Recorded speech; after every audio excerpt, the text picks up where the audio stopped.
14th, 2024. We're going to begin and call the meeting for the Planning Commission Board of Adjustment.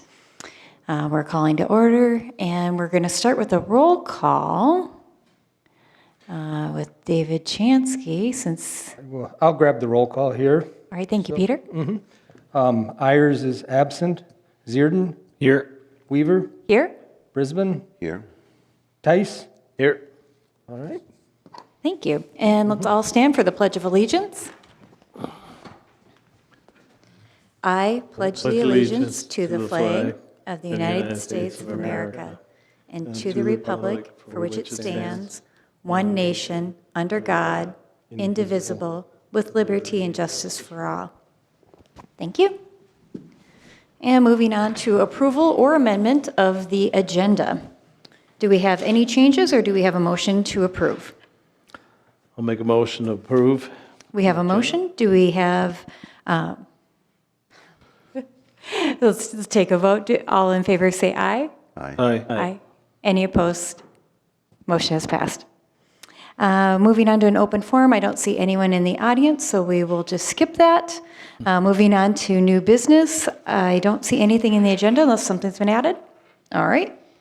Old business. So we are going to review the zoning code update, the RFPs, and do a vote. So how this is kind of going to work is we're going to start with a presentation. Peter's going to give us some information and recommendations, and then we'll take some time to do any questions here from the commission. We'll then decide if we want to make a motion to recommend a candidate for consideration. That would go to City Council, and then we take a vote on it. So that's kind of the order of things for this process. So we'll start it off with the presentation. Madam Chair, members of the commission, having reviewed each of the 4 proposals submitted to conduct the update of the zoning code and following presentations on the May 7th, City Administrator Chansky and Planning and Zoning Administrator Ganson recommend that the Planning Commission and City Council select the proposal from HKGI. Administrator Chansky and P&Z Administrator Ganson believe that the work plan presented by HKGI is the most thorough and detailed. Specifically, staff believes the code analysis approach outlined in Phase 2 of their proposal will best address the known concerns with the current zoning code, as well as identify unknown issues with the current code. Additionally, their proposal had the most detailed comprehensive plan update process, and the team with HKGI seemed to be the most flexible to be physically in the Breezy Point area on a regular basis during their consultation work. Finally, staff is most comfortable with the project timeline that was proposed by HKGI. And Administrator Chansky and P&Z Administrator Ganson rank all the proposals in the following order. Number 1, HKGI. Number 2, WSB. Number 3, Landform. And number 4, Bolton and Mink. So that concludes the staff recommendation. I hope all the board members got a chance to review the interview and the minutes, and if you have any questions on any consultant-specific presentation, please let me know.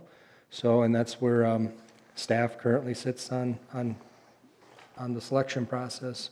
So that concludes the staff report. If you have any questions, please ask. Thank you, Peter. Well, I was at and saw Bolton and Mink and HGI, and WSB. I felt Bolton and Mink, is it? Bolton and Mink was the first presentation with... Right, and I thought with them working with the Crow Wing County, working with smaller cities was a better option, but that's my opinion. Whereas HKGI, they did like St. Louis Park, they came from the metro area. That's my opinion again. And, as far as the details, it seemed like they all kind of were similar, but not being in the city administrative type, I'm probably not looking at everything, So. I think that's a good assessment. I mean, Bolton and Mink certainly is a professional firm. I've worked with them on a ton of projects. As a matter of fact, they were city engineer for City of Cross Lake when I was there, and they did all right. I think what a lot of it was their budget proposal was kind of top tier of what we were looking at. They were really right at the max, and kind of a little bit wary that, if they do, change order outs through this process and things like that, that we are kind of more comfortable with a mid-range group. And then also, their timeline seemed pretty aggressive. In my experience with working with zoning codes, they were like, yeah, we'll have this done. It'll be ready to go in the summer. It's like, Yeah. when, Yeah, 70% of our permits are out, it would, but there's certainly each one of them, we're really happy with the results, and it was great to have them come up. And certainly all of them, every one of them are definitely qualified, for sure. And I think the other thing on Bolton and Mink, one of our concerns was Bolton and Mink really didn't address the comprehensive plan update piece. And that was a concern for us, because that was part of the RFP request. And because they're already at the top of the budget range, and with their compressed timeline, we felt like that, that was one of those things that Peter referred to, kind of add-ons that might push us a little over the top. Again, they were pretty much right at our budget mark, and that's where we were a little weary of what happens if, we want an extra meeting, or, based off of timeline, we want to extend this by 2 months. What does that do to our budget? Or are they just a little more aggressive and can get it done quicker? Of course, you guys have seen them before, and it takes, the other ones were like, WSB was 17, 18 months, I think it was, and that's where actually, that 16 to 18 month range, that's actually kind of what I anticipated. Okay. In my experience, normally that's kind of how long it takes to really do it thoroughly. And that's where I think Peter and I, with that extended, you can always get it done sooner if things are moving along. But that's kind of where Peter and I landed of, and also when we planned this process, the reason we issued the RFP, the timeline we issued it and all that, was that thinking about 18 months, you're essentially getting to about the end of 2025-ish when it's done. And then, beginning of 2026, January 1, 2026 is a great time, especially around here, to implement a code. Because again, you have time, a couple months to educate people, you implement it, and then as people are working into their projects for the upcoming year, they have time to learn the new code and work through that. Versus implementing, as Peter said, at the beginning of the building season or mid-building season, it really is not an ideal time for, applicants and also even staff to try to, learning the new code as well as we go, having to now implement it right in the middle of peak, application window is not ideal. so, but HKGI, didn't they have a clause in there, and I couldn't find it, where they get paid mileage? They do, but they counted that in, they. Is that in their budget? It's in their proposal, so they Oh, it had is, about okay. it was like 116 was for the actual update process, and then they had 4,000 of reimbursables, so like that's their mileage and things like that, so Okay, they had that, they had that in their budget. okay. So when I was looking at this, what I kind of liked about HKGI, one is that they made a point in the interview process that they've all been city planners. And I like that aspect that they've all done this job. So they have kind of a unique experience. And then they were just as experienced, with the 20 plus years of doing this. So I thought that was a good thing. They're familiar with some of the lake counties, which were heavy in the lake area. They had listed another city up north that has a population like we do in the summer. So I thought Grand Marais? Grand Marais. Grand Marais. So I thought that was helpful that they had some good experience in that. They had a 5-person team, which I liked. They did include the comp plan, which I think is a big thing, just because we have so much in there that if we don't double check and go through it, I think we're going to end up having loose ends or confusion. And then that first one, Bolton Mink did not have that in there, so that was a concern for me.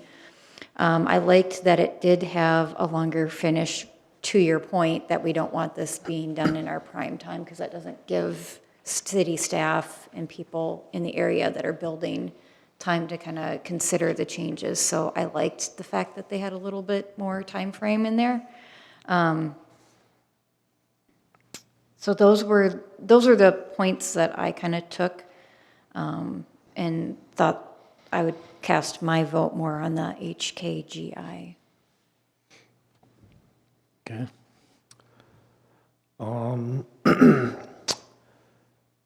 For me, it was a toss-up between HKGI and WSB. Landform wasn't here to present, but reading through their information, I just felt that HKGI and WSB were more or less tied, in my opinion. The size of the cities that they've worked with, for me, is irrelevant. Zoning and code are the same in any city that you go to, whether they're 100,000 or 3,000. So I could go either way between those two. I have nothing right now. So at this point, are we comfortable? Do we have any more questions, any more discussion? I had WSB as my second choice, but it seems like you guys think HK is the one to go with. I think one of the things for me, Peter and I, when it came to HKG and WSB, because we were very close on the two, was, I think, at least one of the things for me, actually, I won't speak for Peter, necessarily speak for Peter, but for me, a big part of it was, again, even of the four, HKGI seemed the most flexible and like being here. WSB said, yeah, for meetings, and there's certain things they would be, but we just felt a little more comfortable with how often they would be here, be willing to be here, and planned on being here, which I think is an important thing. Some of these proposals, they do 90% of the work when they're not even here, which is normal. But some of them are kind of, they come to do like the outreach stuff, and then everything else is virtual. And I think it is important that they're physically here, because looking at a city on GIS versus actually being in it are two different things. So I think that was a big thing for me. Another thing I would say for me between the two was WSB. Obviously, they show a full team, but HKGI with Jeff and Jason, it's clearly that they're going to really be the two guys and tag teaming it together. And it's not just going to be like one person we'll see. So I did that was also a kind of thing that pushed me over the top with them too, was the two of them kind of tag teaming the project versus it being like one main person who then has some people underneath them, maybe less experienced people working on it. I liked, again, the experience of the two people that would be doing most of the work. Were they the ones that said they would set up meetings with the citizens, and was that HG? Was that the one?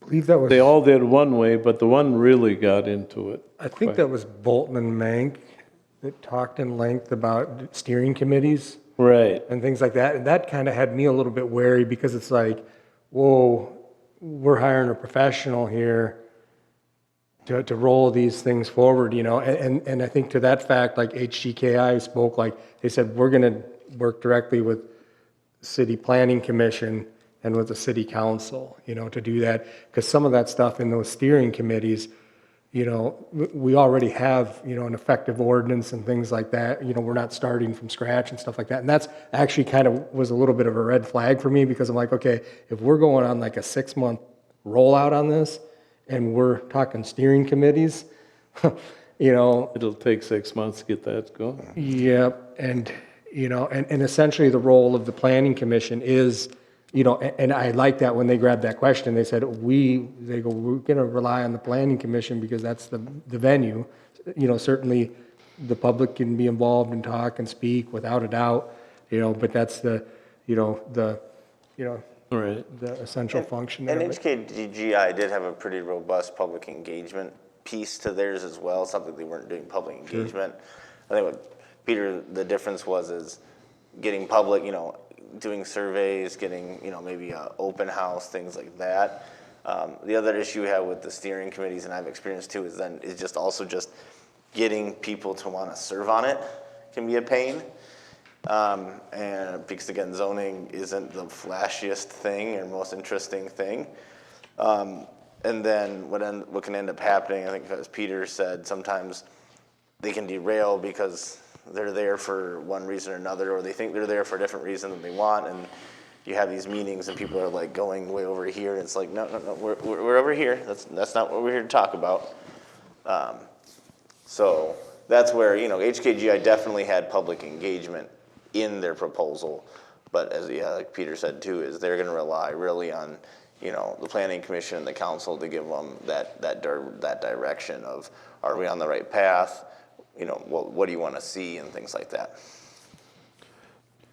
That's on their schedule, if you wanted to scroll to it. Do you have a page number, Teddy? 40? I was just looking for their budget Yeah. numbers. So if you scroll down, yep, those longer blocks in the key says engagement. Yep. So they're planning on 3, it looks like. And then reoccurring staff meetings held monthly or bi-weekly as needed. But they're not shown in there. So to your point, they will engage citizens and whoever and be meeting with us frequently to move this thing forward. Since the comp plan was just redid 5 years ago or reviewed or whatever, how much work do they have to do on that? So Just- the review, and that's one reason, I liked how theirs was the most in-depth of, part of it, they're gonna be focusing, obviously, the review of that won't be necessarily, they're not gonna necessarily review the Parks and Rec section, it's gonna be focused on that land use section. And the biggest thing is once the code is done, you need to make sure that your comprehensive plan and your zoning code jive. Because technically the zoning code needs to support the comprehensive plan. So in a way, we're going a little backwards, but actually kind of like that approach of let's get the zoning code to where we want it to be, and then amend the comp plan as necessary to make sure it meets those. They come together, and they're going to review the comp plan at the beginning of it too. But it'll be mostly, as you can see here, focusing on reviewing and update the land use chapter, make sure the references are the same. So if they changed any districts or land use categories, that it doesn't say one thing in the comprehensive plan, but refer to it differently in the zoning code, you don't want to do that. Let's talk about, review chapter 4 housing, which again is a big part of zoning. And then they go through there is a process, a statutory process for amending a comp plan. So they kind of help us work through, get through that adoption process as well. And again, with them, they were just the most thorough. Some of the other ones were more of we'll amend it. And I liked how they were these are the things that we're going to take to them. These are the specific amendments and things we're going to work on.